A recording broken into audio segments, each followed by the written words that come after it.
I'm so honored to be here. My name is Toy Blount. I'm Montclair High School class of 1986 and a proud representative of the Montclair Celebrates 4th of July Committee. Woohoo! No. There we go. That's what I'm talking about.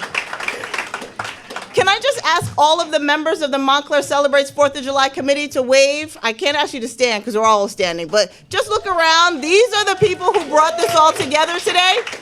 So I just want to make sure that they're all acknowledged.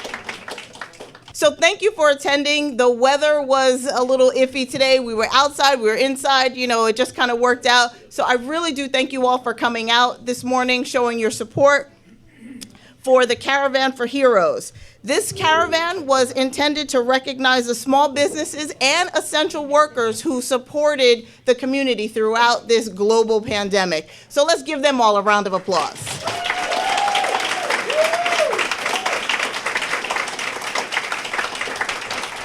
They are certainly the heroes without capes. So due to the uncertainty of the COVID restrictions and protocols during the planning process, we decided not to actually have a parade this year.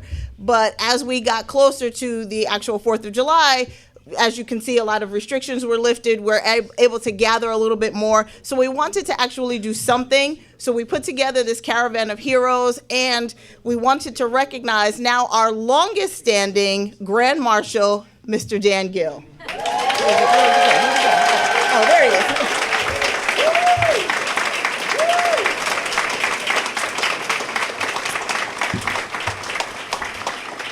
Okay.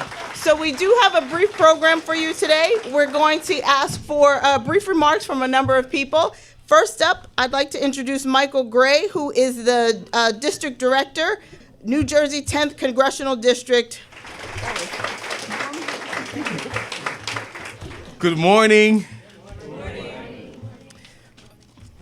So as you know, I'm not Congressman Payne, so I'm here representing Congressman Payne, the Congressman of the 10th Congressional District. He's currently at another event and asked me to read this these remarks. Good morning. I'm proud to be here for Congressman Payne Jr. to celebrate our Independence Day in Montclair. I want to thank the Montclair 4th of July Committee for the invitation to speak with you today. And I want to congratulate Dan Gill for his 50 years of teaching excellence. Thank you, sir.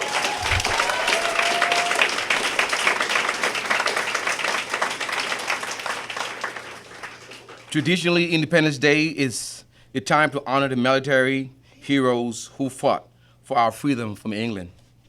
But today, we honor a different type of hero, the one who fought the fight every day to give us freedom from the COVID-19 pandemic, and the ones who keep our neighborhoods safe from crimes and fires. They work tirelessly to keep us free from harm. Congressman Donald Payne Jr. is a strong supporter of our first responder and all the public safety officials and small businesses that help us through this pandemic. That is why he fights every day in Congress to get them the resources they need to protect our health and communities. For example, he supported several key provisions of the American Rescue Plan, along with his colleague, to provide $130 billion for local communities to keep their neighborhood policemen, firefighters, nurses, small businesses, and other essential workers employed. He helped to get almost $4 million for Montclair to pay for the COVID-19 expenses. He helped secure $195 billion in funding to state to provide even more support for first responders. In addition, he secured $100 million for a program to assist local firefighters with equipment and training. And he helped to get $200 million, along with his colleague, to support and improve fire emergency response effort in local community. Congressman Payne wants to get your first responders this funding because they are the hero of our community and our neighborhoods. They are the reason MAG's recommended not mandatory anymore. Congressman Payne Jr. was proud to get more federal funds from the COVID-19 stimulus package to support them. Lastly, he will continue to fight to get more funding and resources in the future again. In honor again, it is an honor to be here to represent Congressman Donald M. Payne Jr., and he look forward to being here with you in the near future. Thank you so much. So next, I'd like to introduce Congresswoman Mikie Sherrill, proudly represents the New York 11th Congressional District. Thank you.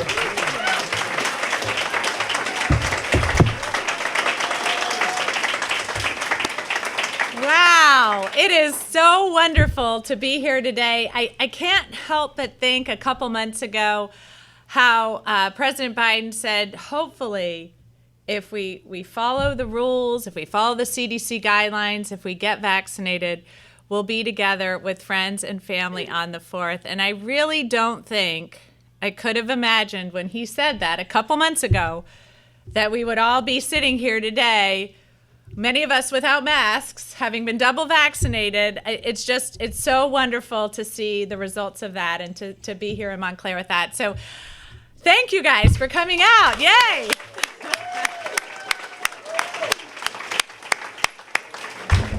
Thank you, Michael. It's an honor to work with Congressman Payne in Congress. We both get to represent the wonderful town of Montclair. Thank you so much, Assemblyman Giblin, Assemblywoman Timberlake. I know we have Commissioner Gill, who I'm not sure he was invited to the family section. He told me there was not a space saved for him. He was wondering if you were trying to tell him something, Mr. Gill. I'm so glad to see our Mayor Spiller. We have our council members. We have Councilman Russo, Cummings, and Abrams. Thank you guys so much for being here. Wow, it is wonderful. Thank you, Al Pelham, for all the work you've done. You've really helped our community during COVID, and I know you've been fighting so hard for especially our children that have had some hard times during this period of time. And speaking of fighting for our children, there is no greater champion in the town of Montclair than Dan Gill. In my family, we call him Mr. Gill.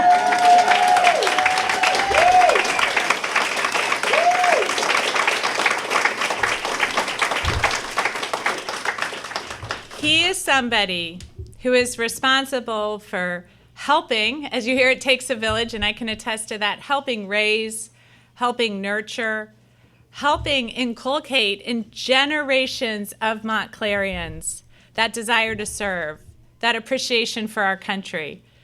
I know the conversations that took place because my own daughter had the honor of being in House Gill and was...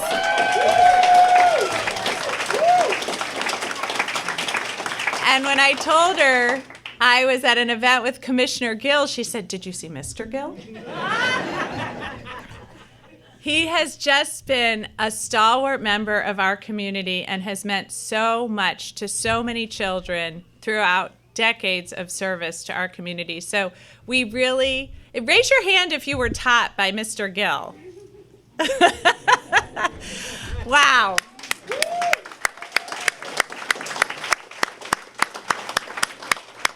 Wow. Well, thank you, Mr. Gill. It's an honor to be here with you today. I'm so glad we get to thank you again for your years of service and your commitment to our community. Thank you to everyone here today. Thank you to all of the great members of Montclair, all the great people that are supporting so much of what we're doing. I sincerely appreciate it. So, without further ado, I am going to present a flag flown over the Capitol of the United States of America, which if you've taken any classes from Mr. Gill, he'll teach you about that. I'm going to present that to him today. So thank you, everyone.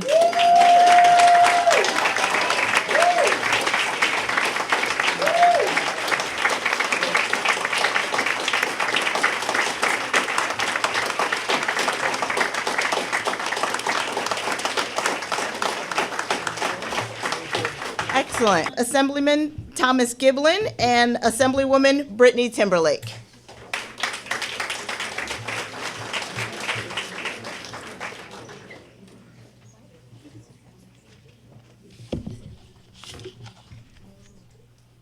Good morning. Good morning. As we all know, Montclair is a beautiful mosaic.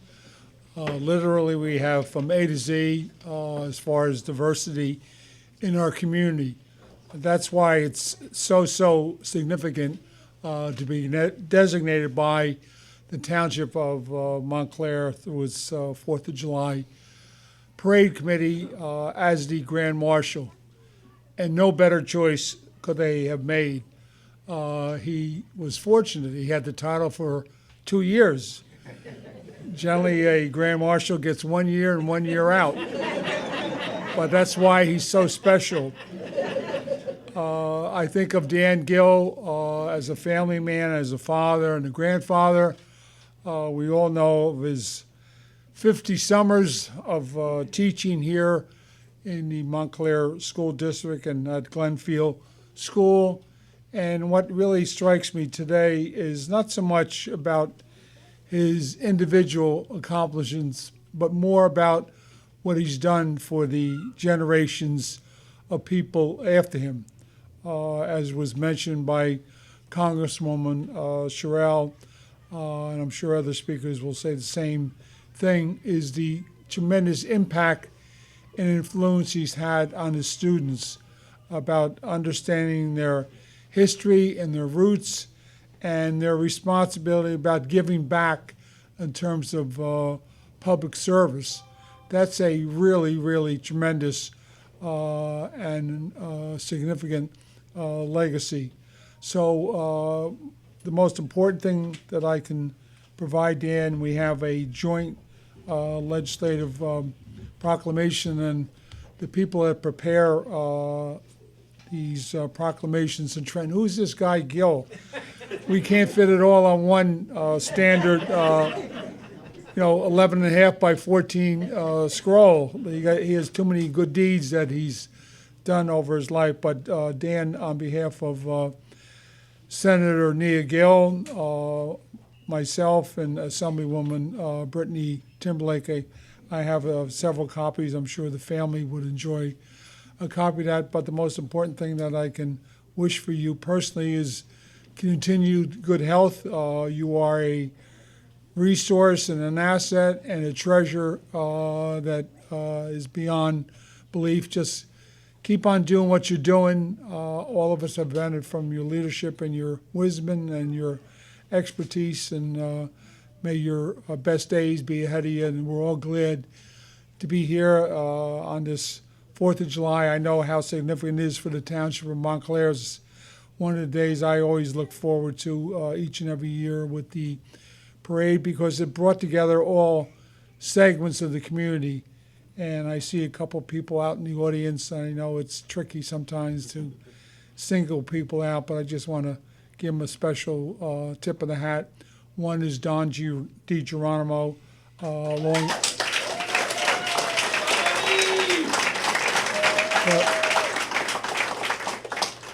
he's done so much over the years, and everybody knows what Al Pelham has done. He's involved in everything.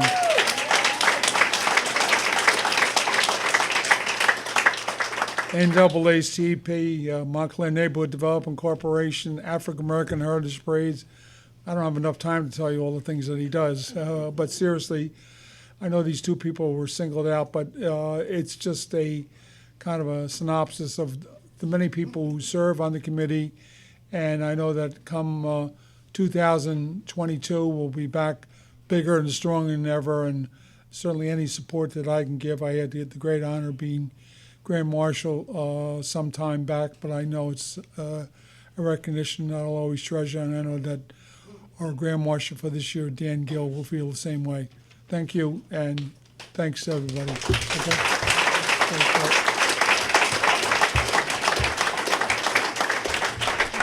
Thank you, Tom. Okay, thank you so much. Okay, sir. Thank you, Brittany. Thank you so much. Hello, Montclair! Doesn't it feel so good to be back together again? And I can't think of a more amazing occasion than celebrating you, Mr. Gill. I have spent a lot of time learning about you and hearing about you.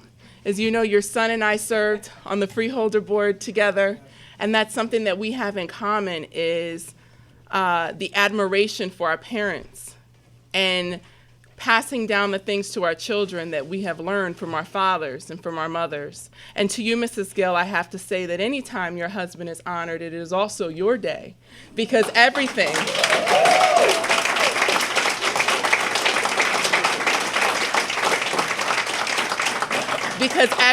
that Mr. Gill has accomplished could not have been done so without your support. So thank you for that. Mr. Gill, I don't want to be long because I know there's a lot of other speakers, but the work that you have done in Montclair to make sure that this town lives up to its mantra of diversity by helping to desegregate the Montclair school system speaks volumes. I greatly appreciate the seeds that you have planted in young people, and you can see the fruits of your labor, which is the beautiful thing about teaching, and how it has sprouted up in so many different people that are making a difference throughout our world, all because of what it is that you have taught them. Thank you, sir.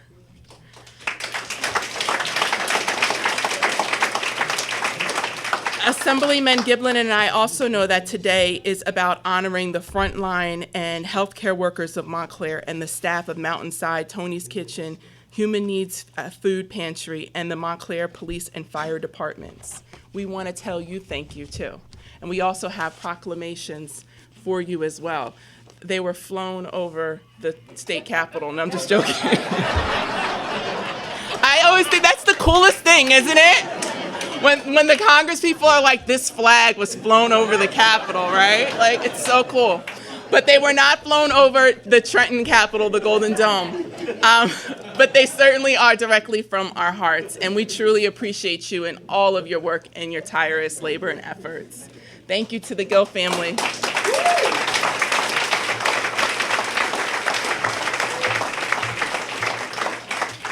Thank you so much for those remarks. Up next, I'd like to introduce the 21st Mayor of Montclair, Mayor Sean Spiller.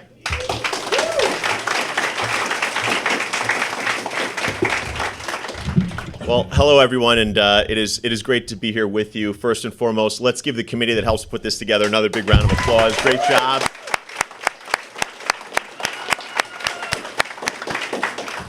And certainly, I can't wait to speak about Mr. Gill as well, but I just want to note and really just reflect all of us for a moment as we took the tour around today, the town, and said hi to everybody and waved happy 4th. But we thanked people along the way. And I think now is the time, as we sit here, as the Congresswoman said, because we've gotten vaccinated, because we've done what we had to do, which wasn't always easy. We stayed away from loved ones. We missed out on a birth of a grandchild. We didn't get to do some of the family things we wanted to. But it's because of what everyone did here, and most importantly, it is because of the work of our frontline workers that we are where we are today. Thank you, thank you, thank you to our frontline workers. Let's give them a bigger round of applause here. Our frontline workers. Thank you.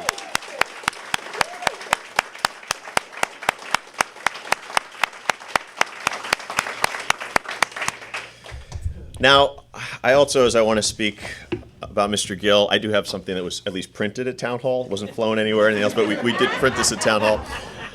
But certainly on behalf of all of my council colleagues, our Deputy Mayor Herlock, I see Councilman Cummings is here, Councilwoman Price-Abrams, Councilman Russo, Councilwoman Schlager, I know as well, Councilman Iacobellis. On behalf of all of us, we are thrilled, and I think it's a testament. You've got Congress people here, you've got Assembly people here, you've got people from the town, you've got friends, family, you've got the community out to celebrate you.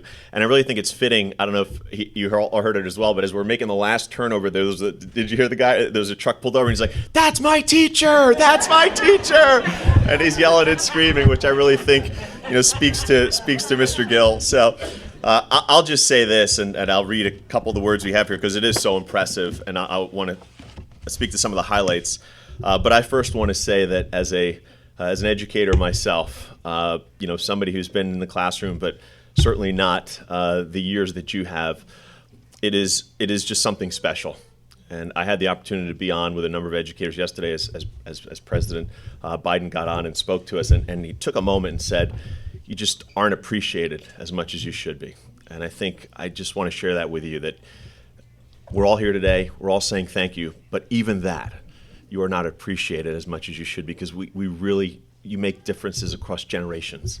And I want to thank you for that as well. So appreciate that. Well, I want to say that we've got a proclamation here that really just highlights some of the wonderful things in Mr. Gill's career, and I think it's important to touch on a few of them for those of us who know and maybe those of us who don't know. But Mr. Gill was born and raised in New York City. He graduated from Iona College with a bachelor's degree in psychology, then graduated Columbia University with a master's degree in urban education. He served as a member of the Volunteer in Service to America, VISTA, program under President Kennedy, who created that to combat illiteracy and a lack of quality housing. So right from the start, involved. Mr. Gill continued his public service when he began working as a public school teacher in the Glenfield Middle School in September of 1970.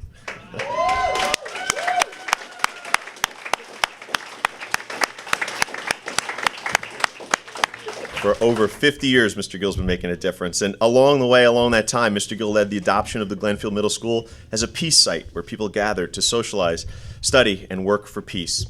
He also served on the committee tasked with redesigning and desegregating the middle school of Montclair. Thank you for that work as well. Important work.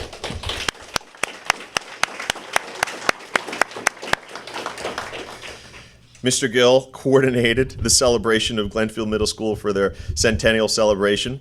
In 2004, Mr. Gill wrote a book on the history of Glenfield School. The book celebrates Brown v. Board and talking about the desegregation that we saw here in Montclair and what that meant to Glenfield Middle School. He also has served as in the Upward Bound program at Seton Hall University for 40 years, as serving high school students from East Orange, Newark, Irvington, from across the region, providing them counseling for academic and also just for a conversation when they need it. Mr. Gill was the recipient of the Merrill Scholar Award from Cornell University and has received numerous awards here in town, including from the Montclair NAACP. He's part of the recent documentary, The One That Got Away, which I think many people here might be familiar with.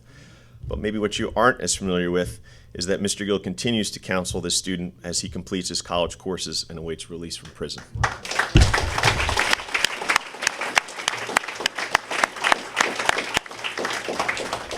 And certainly, as you see, who's joined by here today, he's a proud father of 3 children, enjoys spending time with his 6 grandchildren and his wife, and certainly just being a key part of this wonderful community. Therefore, on behalf of the Township of Montclair and the County of Essex, we extend our sincere gratitude to Daniel Gill for over 50 years of service to the Montclair community and his contributions to the Montclair Public Schools. Mr. Gill, thank you so much.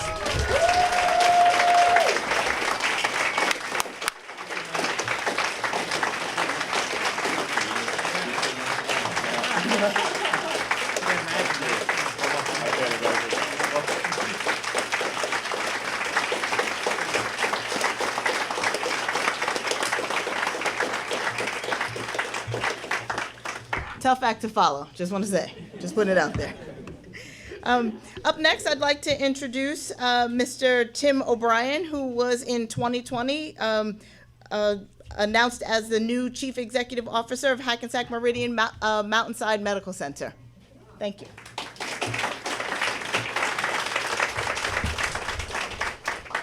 Thank you, everybody. Good afternoon.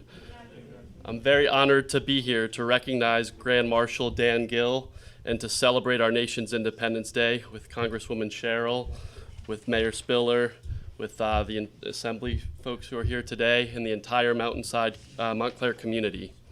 As mentioned, I've been CEO since August 2020, and I previously served as Chief Operating Officer of the hospital for 4 years.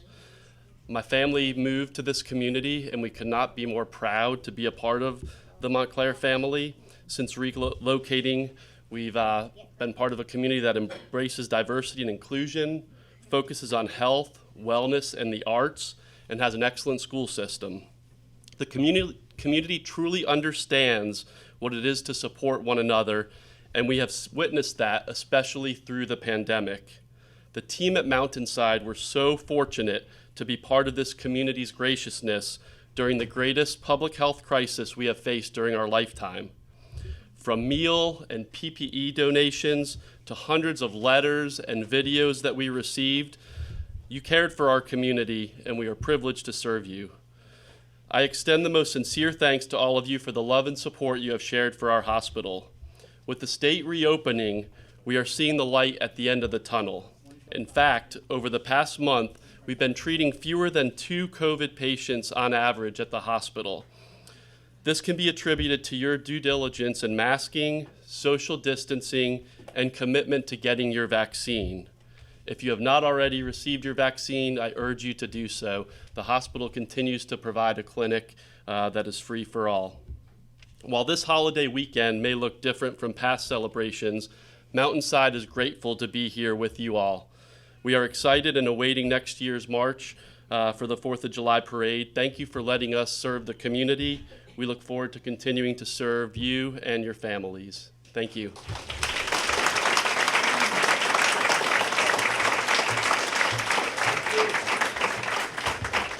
Okay, so this year is the 125th anniversary of Glenfield School. So we'd like to recognize.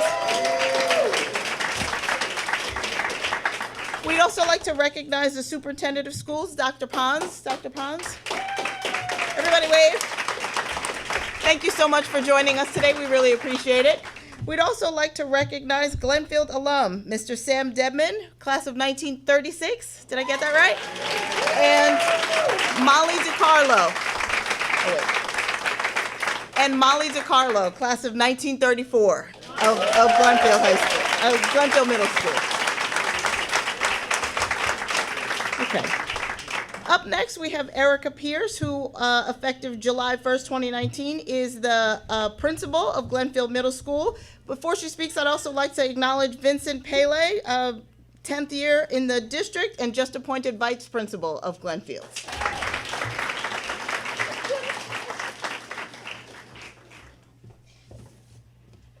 Good morning, everyone. My name is Erika Pierce, and I am the proud principal of Glenfield Middle School.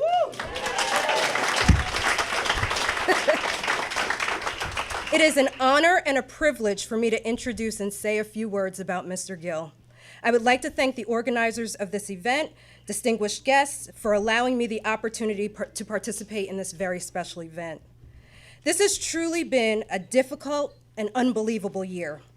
And while we have experienced our own struggles, we can all agree that at some point in the year, we relied on the dedication, passion, and selflessness of our first responders and essential workers. Not every first responder wore a uniform or was easily identifiable. However, as the pandemic evolved and parents became increasingly involved in their children's education, it soon became apparent that teachers were both first responders and essential workers on behalf of our children. Mr. Gill is a teacher who is always the first to respond to the needs of his students and essential to honoring the history and legacy of Glenfield. It is befitting that we celebrate Mr. Gill's 51 years of service to the Montclair Public School District in the same year that we are honoring and celebrating 125 years of Glenfield's existence, the flagship of our district's magnet system, and the school that played a significant role in desegregating the school system while also serving as the community school. Mr. Gill.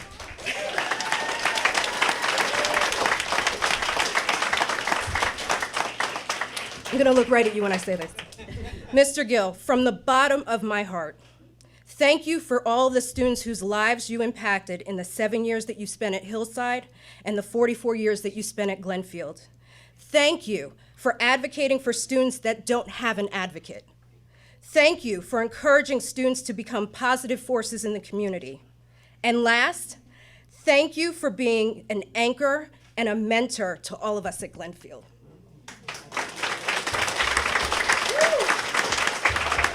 Thank you.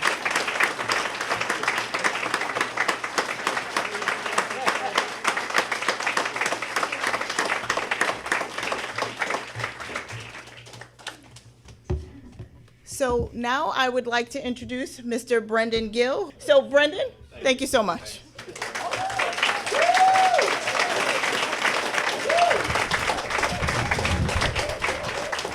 No worries.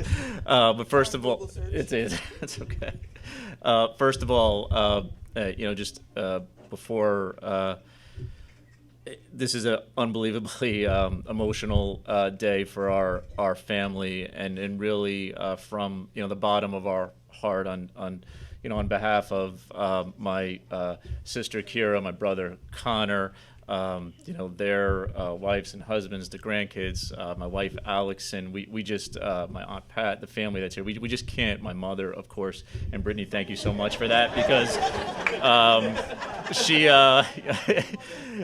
it was well said. There are a couple of very active Gills in this community, one at Glenfield School, one in public life, but the people that really know our family very well know that at 6 Rydell Place, Mrs. Gill's door is always open, and in many ways is the person that actually never forgets anything, including not only the things that we did, but who our friends were, knows things about our friends and their families that we can't believe, asks us, how their great aunt, such and such is. I didn't even know they had a great aunt, but she is oftentimes not looking for recognition, but thank you so much for recognizing my mother as well for that. So, Mom, thank you.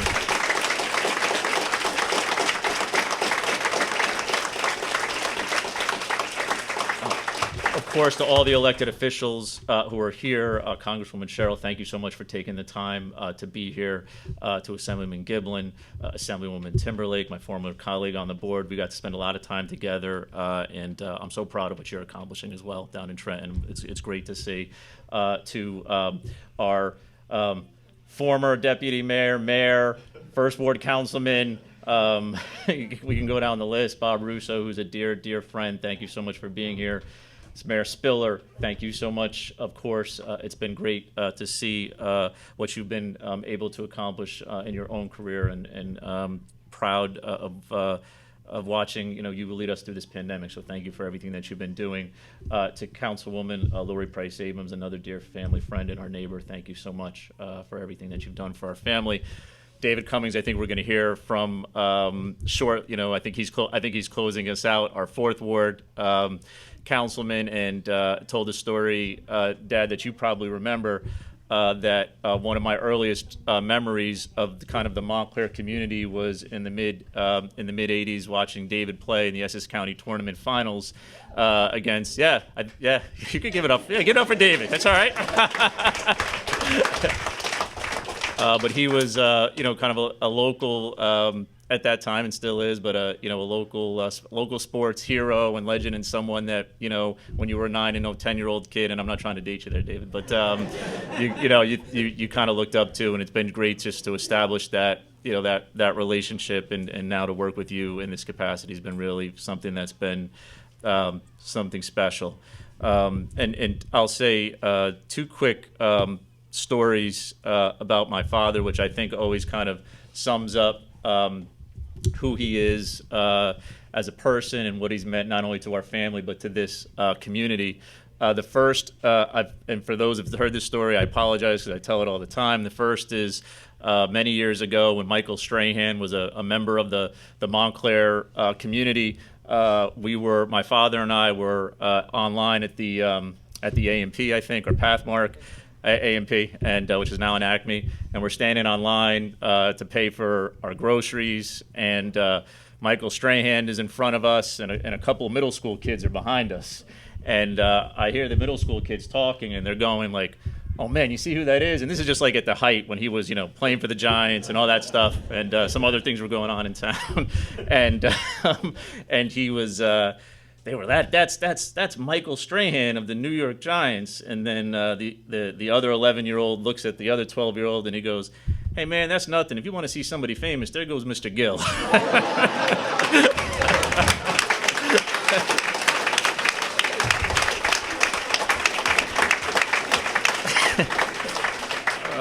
And the second story that and there are many. But the second story that I'm reminded of today, Dad, is during the middle of a school day, for whatever reason, you and I happened to be together, and we went over to get a cup of coffee at the coffee shop from the Shell station, and there was a maybe early 20s kid hanging out in front of the Shell station. It was about a Wednesday, 10:30 in the morning. You were on a quick break to get something. didn't look like he was doing much of anything. and he sees my father and he goes, "Mr. Gill, oh, it's so great to see you. Oh, thank you so much." And he goes, "Mr. Gill, I got to tell you something." He goes, "If it wasn't for you, I wouldn't be where I am today."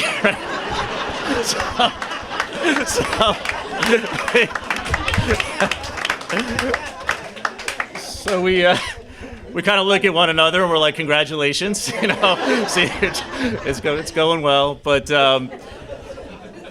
I tell that story really because to me, what that story meant, I think, as an educator and a person who dedicated themselves to trying to mentor others and be there for others, that it's not always about the score or the lesson of the day. You don't probably remember, Dad, what it was that made the difference in that young man's life. And maybe that young man was not where you might have hoped that he would have been as his teacher or his mentor.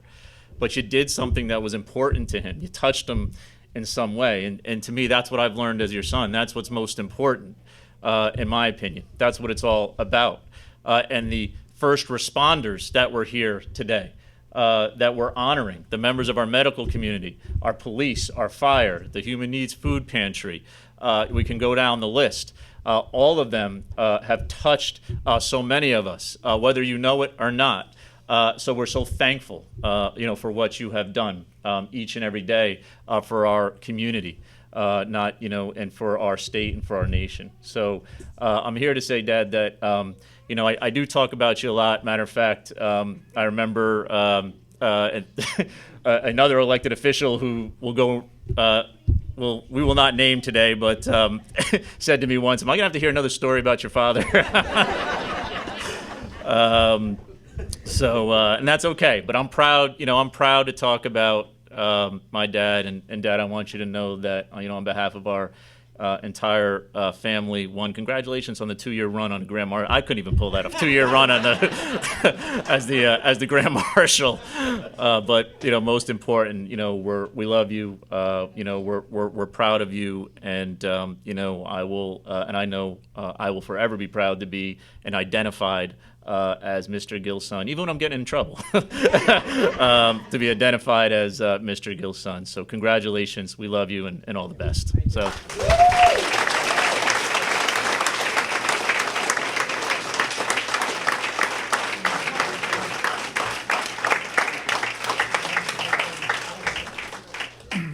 Well, thank you very much. First of all, to the first responders, my God, to be honored along with you. I'm way below what you did and what you accomplished these past 2 years. But I can say that I am glad that my 2-year standing Grand Marshalship is over, because now I can sit. It's been a long time.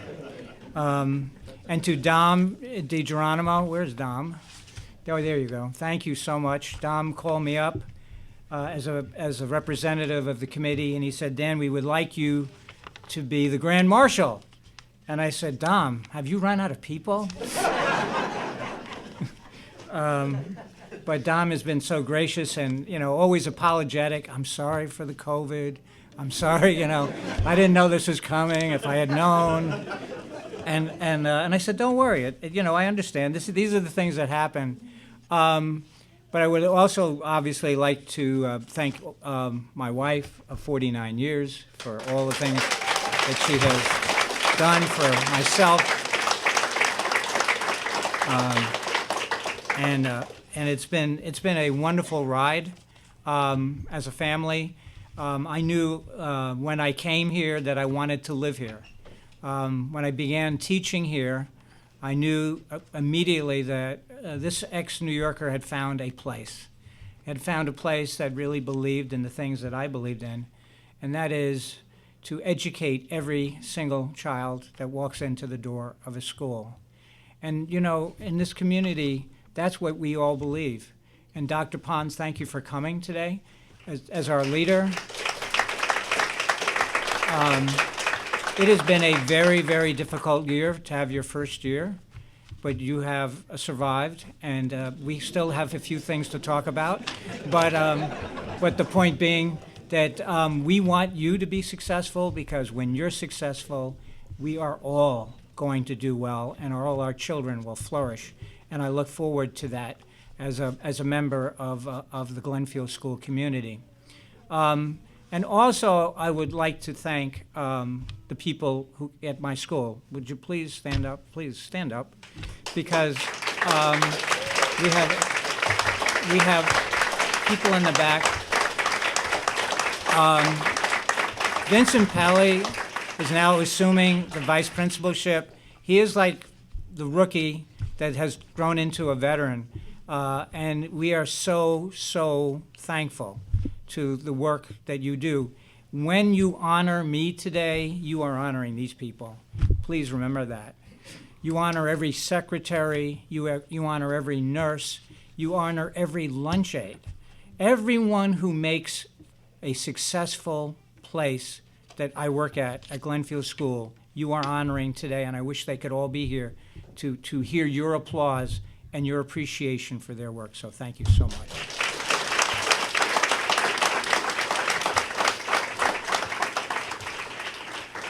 So I have a lesson.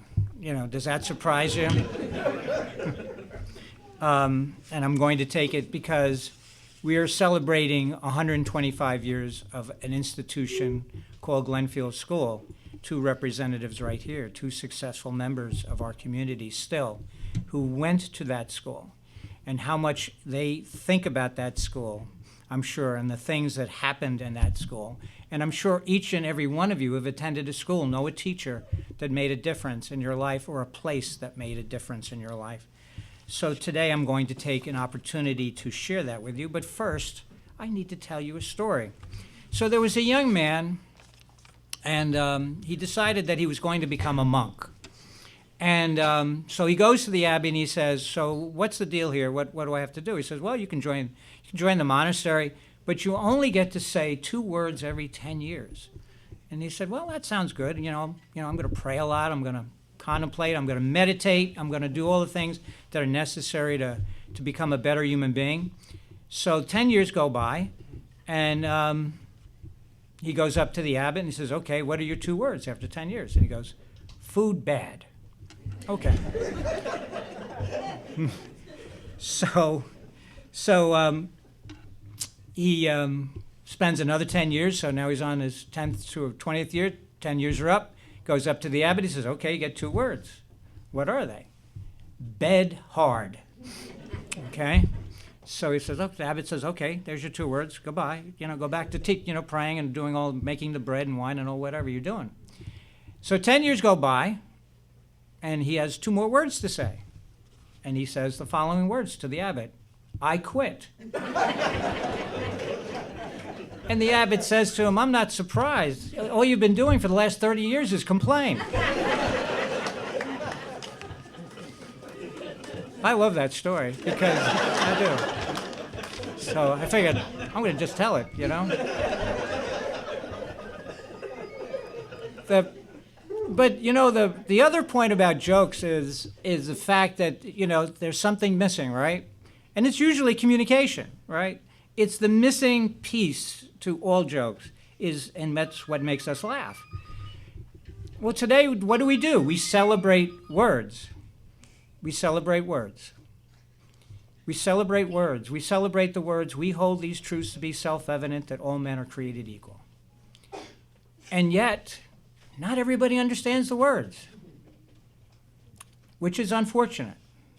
But that's where we started. And that's what we need to remind ourselves. And each and every day, we need to be reminded about what my role is in making those words true. July 4th is a celebration of our birth. But it didn't end there. The actions that those men took, and notice there were no women there, was important. Were incredibly important. And that's what we celebrate today. We celebrate the intent that they had. Thomas Jefferson, with the help of Adams and Franklin, wrote those words on a piece of paper that were then taken and spoken across this land. It was an amazing event. if you could get into a time machine, wouldn't you have liked to have been there to hear those words? All men are created equal. But we have had some really navigational issues with those words. It always hasn't been interpreted, just like the joke I told you, as all men.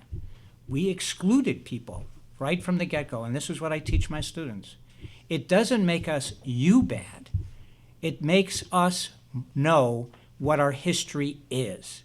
Our history needs to be known so that we can fulfill those words that all men are created equal. It is our job as a nation to make sure that when we say all, it means all.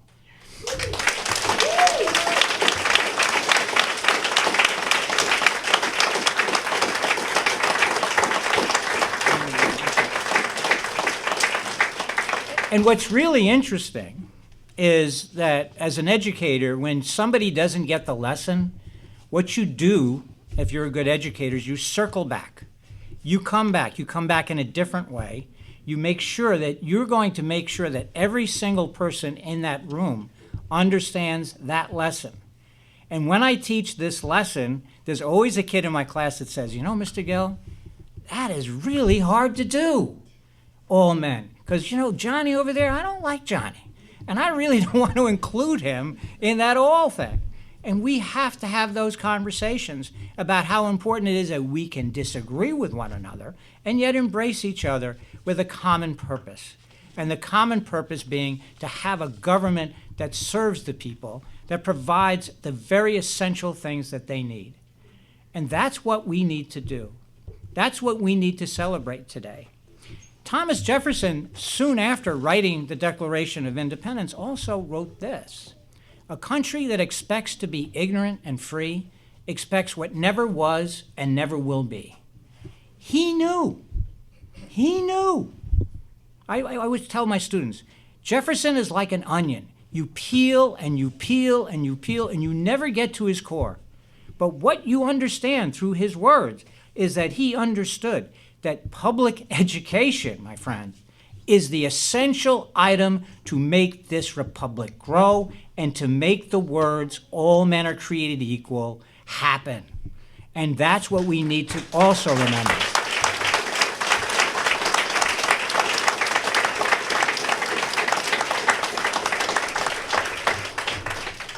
And this community recognized that in 1896. In 1896, they said, let's open a school in one of the poorest sections of our community. A section of this community that was filled with Italian immigrants, Irish immigrants, and immigrants, African-American immigrants who had come from the South after the Civil War. They opened that 8-room schoolhouse. You can still see the door. The door is blocked up now, but it's on the south end of the building. And you can see the door, and you can imagine as those children, and they, you know, they would ring the bell in those days so that everybody, because it was a neighborhood school, so everybody knows school was starting. And you can imagine how they felt in 1896 when they entered that school for the first time. It was an entrance into making possible the idea that all men are created equal. It was the idea that I'm going to learn how to read. I'm going to learn how to write. I'm going to learn how to think. I'm going to make new friends. I'm going to learn how to work together towards common goals. This is what this school will give me. And it has been doing that since 1896. We have had a very difficult, rocky road during that time. It has not all been peaches and cream about Glenfield School. And back in 1969, the people of this community, and people who are sitting here know this better than I, how they had to sue the Board of Education to make Glenfield School equal to each and every school in this community. And when I'll tell you a fact, when I got to Glenfield, my new books were Mount Hebron's old books. That is a fact, Jack, that this community did not recognize the people in this part of town as equal to the rest of the community. But guess what? The people in this community did not take it. They didn't take it sitting down. They protested, they went to court, and then they enlisted people like myself to help them make the school the gem that it is. That is a great story.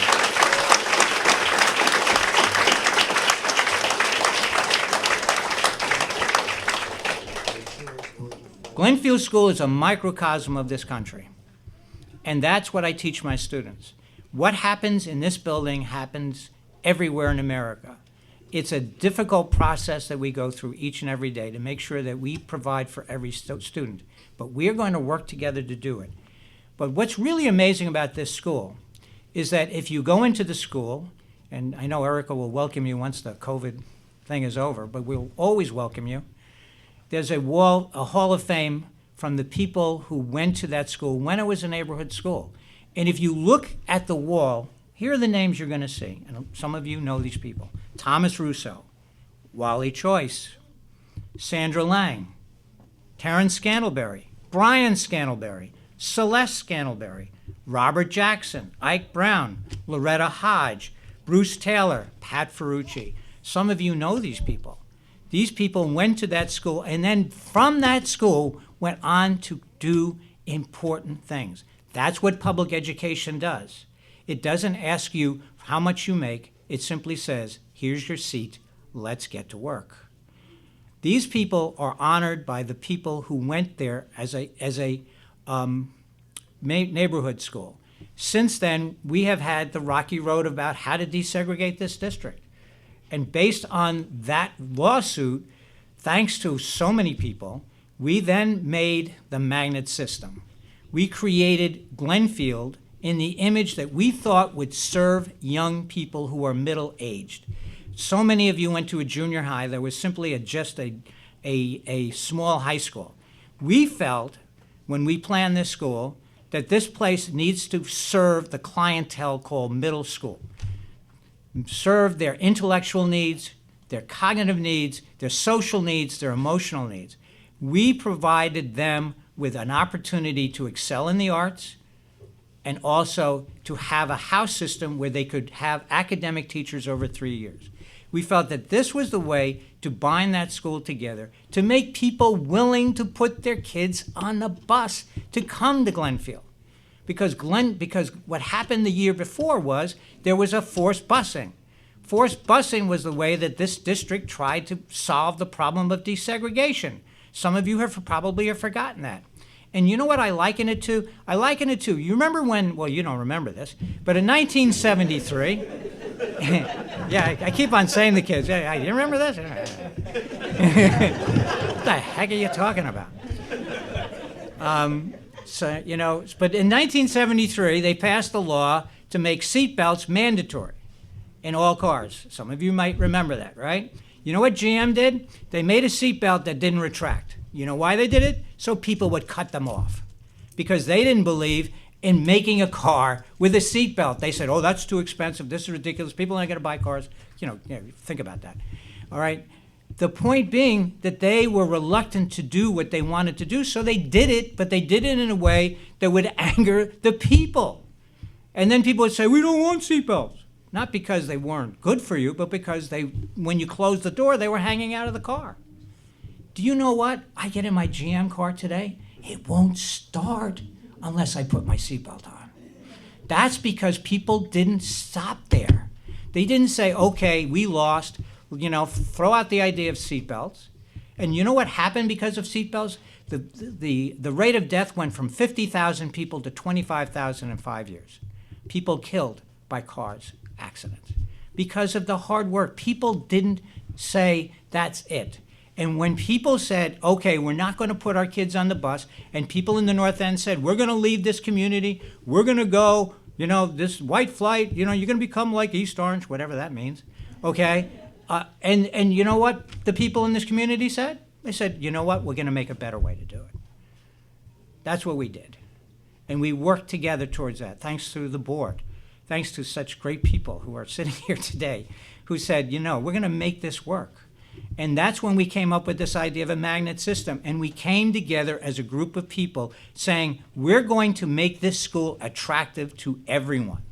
And we had to go to people's living rooms with the old carousel, projector, and show them, slides of what we're going to do, and people say, I'm not so sure, blah, blah, blah. And I'm not sure that that's going to work, and blah, blah, blah. I said, please trust us. We're going to be able to do this. So people reluctantly put their kids on the bus because there was a place at the end of that bus ride that they thought was going to work for their kid. And after the first year, you couldn't find an empty seat on any bus coming to Glenfield because of the work that the people did to make this school the gem that it has been and is today.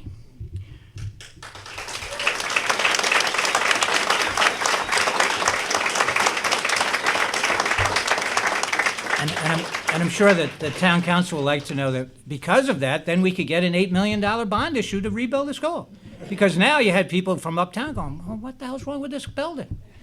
And we said, well, we need new lights, we need carpeting, we need a bigger gym, we need a theater, and then we got $8 million, a bond issue that was reluctant by the town council and the board. They were very reluctant to do. Actually, it was $8 million, and we only got $7 million. We applied for community funding that we got to make it a community school. And then from there, we built a new auditorium, a new gym, a new library, carpeting, lights, and so on, to shape that school as we saw it should be in 1980. We were able to do that because of the good work of people in the community, because they believed that public education is the place where people can learn and succeed. So thank you to all those people who made that possible. And so here we are, trying to make the words count. And I also wanted to show you, I have this picture, and you probably can't see it, but it's hanging in my classroom. When I was the chairman of the Centennial for Glenfield, I was looking for photos. And by the way, there's no mention in the Montclair Times in 1896 of Glenfield School being open. Again, what does that tell you? And the reason I know, I've been through all that microfiche for that year. This picture is the earliest picture of Glenfield School. It was called originally Maple Avenue School, and this is the graduating class of 1913. There were 9th graders back then. This is probably their last day in school. And think about the world that they were headed into. They were headed into the world of World War I. They were headed into the world of industrialization. They were then Spanish flu. These people were headed into a world very similar to ours. But they were armed. They were armed, and they were ready to meet the challenges and to have positions of excellence that they could perform for whomever they worked for. That's what this did. It built America. People forget this. Our public schools built this country, and they will continue to do so if we give it the support that we need.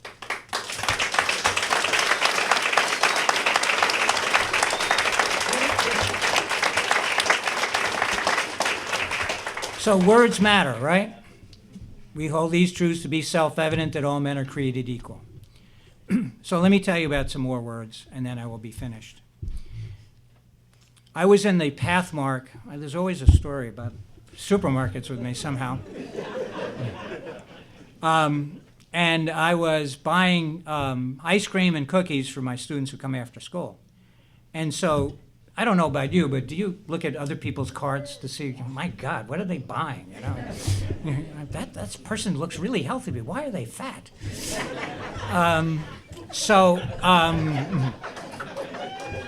I might as well stick with the Twinkies. So I'm trying to check out with ice cream and cookies, and this woman is ahead of me, and she looks at my cart and she says, "That's a very interesting, cart that you have there."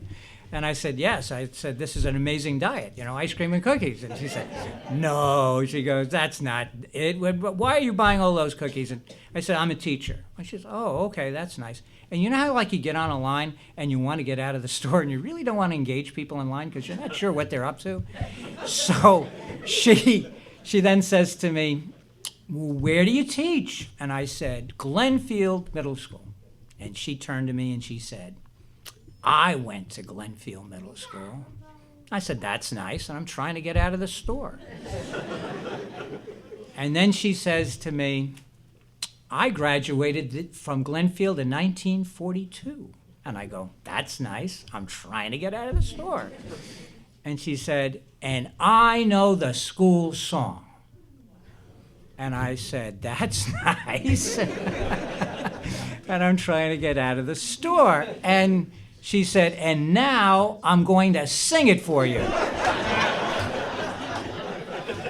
So here she is in the middle of the path mark singing the Glenfield school song. Words matter, right? Words matter. Think about her connection to that place. That is what amazed me that day, to think about that connected her. When I got back to school, I immediately had to write down what I heard and then talk to people who knew the school song and have them tape it for me, because I knew I wanted to learn the school song. So if you see me in the Acme, that's right. But you don't have to see me in the Acme, because I'm going to sing it for you to celebrate 125 years.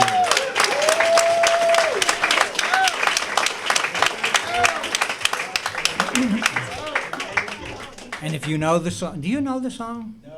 No, okay.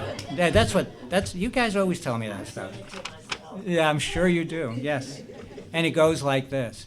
Shout for Glenfield School, long may she live, nestling under her maples, schooling she will give. Glenfield School forever, an answer to your call. So shout for Glenfield School, the best school of them all. Hooray!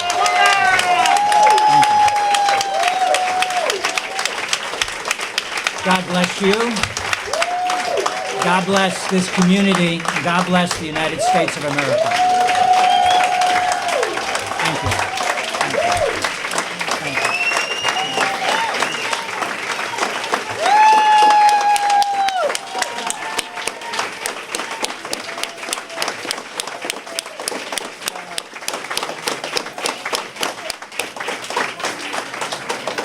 Wow. So, Mr. Gill, I just want to say you promised us a lesson. I got at least 10 or 12. At least 10 or 12 lessons. That was wonderful. I kind of regret that I didn't actually go to Glenfield School. I missed out. I feel like I missed out just a little bit. Up next, I would like to introduce lifelong resident and 4th Ward Councilor, David Cummings.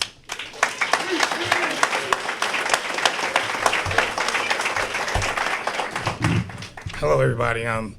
First of all, I'm a 1981 graduate of Glenfield School. And when you guys tore it up and rebuilt everything, got rid of our gym, the pit. But thank you for coming. And, Mr. Gill, thank you for being who you are. Brendan tells that story, and I think he does try to date me. But what that story really says is a teacher took his kid to see the kids play, the high school students, for a basketball game, football game. And when you're a student, or an athlete on the court, and you look and you see familiar faces, that really inspires you. That gives you more confidence. So, Mr. Gill, thank you. And I will say that we did win.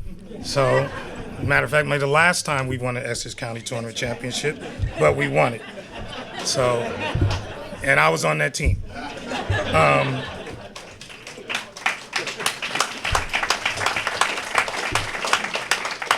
This building is very special to me. This park is very special to me. My parents met at the baby park. I played in this building as a kid. We did the performance Grease. And so, Mr. Pelham has been a long time person here, as Mr. Giblin acknowledged. So this is a very, very special occasion. And I think it's always great to be a part of ceremonies like this, especially when you can honor people like Mr. Gill, who has the teacher title, but I call him an educator. I call him an educator because I never had Mr. Gill, but Mr. Gill taught me, and he taught all of us. If you went to Glenfield, you feel like you had Mr. Gill. because that was just the effect he had. You know, I'll tell Mr. Belmonte and everyone else that you said hello. And while we are honoring Mr. Gill, we're also honoring our first responders. And is Diane...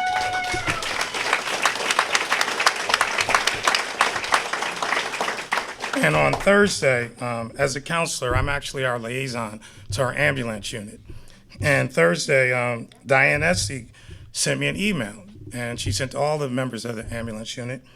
And the email basically told us one of our members, Chris Valerian, I hope I said his name right, is on his way to Florida.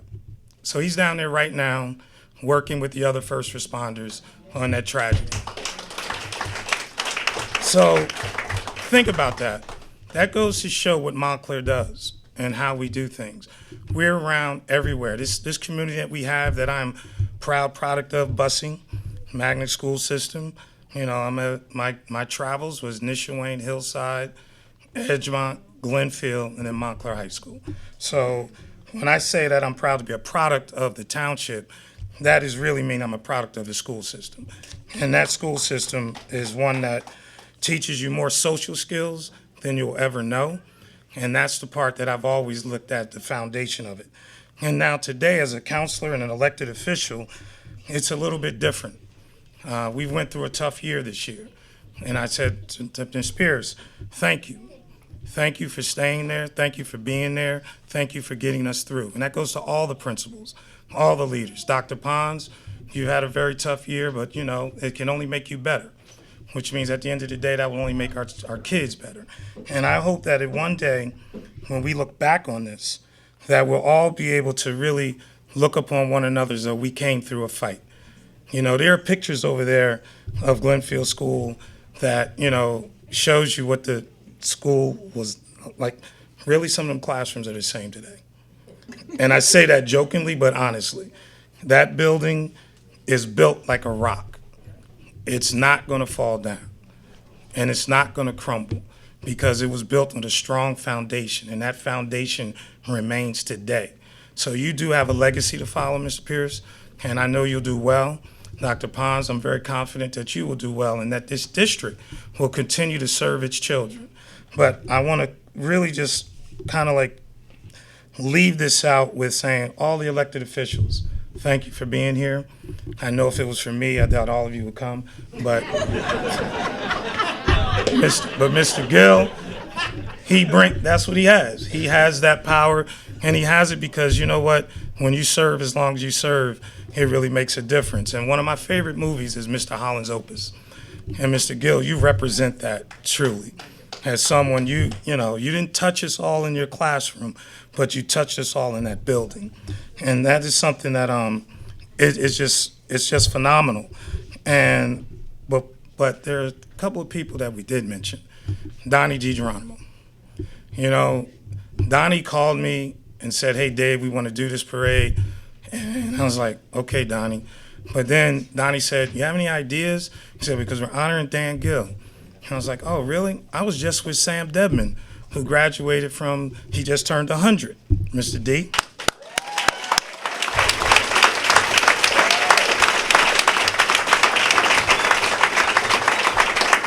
And then, so Donnie has to one-up me. Well, we're going to have my aunt there. You know, she's graduated in 1934, 36, one of them. But came out in 39, right? From Glenfield. 34. And so the two of them are sitting back there and talking. And Donnie goes, hey, this is Molly. So, you know Molly? Well, why was it Molly? Well, Mr. Debman lived at 299 Orange Road. Miss DiGeronimo was at 297. And Sam looked at her, he goes, Molly? She says, yes. So, you know, these two individuals are sitting here right now next to one another, and they lived next door on Orange Road, which is amazing to me because I grew up at 283 Orange Road. So I'm sitting there like, you know, so it's amazing what you do when you just listen and just, you know, keep your mouth shut and just listen. And, you know, Mr. Gill, I listened to your words, and I think we all listen to them, and I think we all feel like we'll walk out of here better. We'll walk out of here feeling like we were part of something that was very special. I've had 3 kids go through the Montclair public school system. They were all got into every college that they applied to. That wasn't because of me and my wife. My wife is back there, Kimberly, I love you very much. That wasn't us. Because we didn't have those children during the day. The teachers did. The security guards did. The nurses, the administrators. They were all there for our kids. And it's amazing, it's a great feeling to know when they leave either by bus or you drop them off, that they're in a comfort zone where they're not only learning, they're being nurtured, they're meeting new people. And once you get to the part where they get to middle school and the bat mitzvah starts, that's when you're like, okay, I'm out of money, but we're going to continue to celebrate. And now, they grow off to where I say this is a perfect example. My daughter, who's a junior at Towson University in Maryland, she says, Daddy. I said, what, Liz? She said, I'm going to Mexico. I said, you going to Mexico? I said, yeah. I said, okay, and who's paying for this? Oh, I forget her friend's name, but a friend from high school, for her daughter's 21st birthday, said, get all your friends together. We'll pay for everybody at the hotel. All they did do is get there. Now understand, some of us went to college. These kids knew each other since kindergarten. Now they're 21, which I was like, okay, but they still connected. That's what Montclair is. They remain connected today. They remain caring for one another. And so if all of us can do what Mr. Gill has done and our first responders have done, because I think you think about it, COVID hit, but their job did not stop. They still had to go into houses and help people. They still had to get people to the hospital. So they put their lives on the line every day. And so I cannot give you enough gratitude and thanks for all of our first responders for not only what you did during COVID, but I'm sure what you will continue to do as we get better. So I want to thank you all for coming to the 4th Ward today. But more importantly, I want to thank you for coming to recognize great Montclair individuals, Dan Gill, and great Montclair itself, because we are just beginning to continue to come out of this. And at the end, next year, when we're actually walking, it'll be our first time walking as a council, we're going to celebrate like never before. I don't know who the Grand Marshal is, but it won't be in 3 years. That's not going to happen. So I was given the task of following Mr. Gill, which is tough enough. But there is one more reason you guys need to stay for a little bit longer. I believe the parade committee has a special recognition that they want to give. I'm not going to say any names, but I know once you hear it, you'll understand it's well-deserved, and it is honorable that we are able to do it. So, Toy. Thank you. Thank you, everyone. So, an absolutely amazing day. I again thank everyone for taking the time to come out to honor the small business owners, to honor the first responders, and to honor our longest standing Grand Marshal, Mr. Dan Gill. But I want to recognize one additional person. So everybody knows Donnie DiGeronimo. And now he just gave me the eye roll because he knew it was coming. So I'm sorry. We love you, but we had to do it. So I don't know if everyone knows that the Montclair Celebrates 4th of July Committee is a completely separate, not part of the township committee at all. It is run by individuals who took it upon themselves to say, Montclair has a great tradition of a parade and fireworks, and we wanted to see this continue. So there were a number of people who got together and said, we believe in this, we believe this is important, and we're going to continue this tradition. Very recently, Donnie, our beloved leader, took the charge and said, not only do I believe in this, but I'm going to help to make sure that it moves forward. Donnie hosts every single meeting. Most significantly for me, Donnie cooks for every single meeting. He is an amazing cook. He is an amazing host. He keeps the meeting moving forward. It's fun. There's great energy. We get things done. And then there's always the meeting after the meeting, which is way funny. I can't talk about any of that, but that is the best part. So as members of the committee, we just all wanted to say thank you so much to Donnie. And we have a small gift for you that we wanted to give to you just to say thank you for leading us. He's going to kill me later. I I just want to say thank you to the committee, and I think Toy did a tremendous job. Thank you. All right, thank you so much for coming. Everybody get home safely, or enjoy the rest of your day. I hope it doesn't rain. Enjoy the holiday. Thank you. Can I say something real quick? On July 4th, we've never said these words before. Madam Vice President, for the first time in the 245-year history, we have a woman Vice President, Kamala Harris.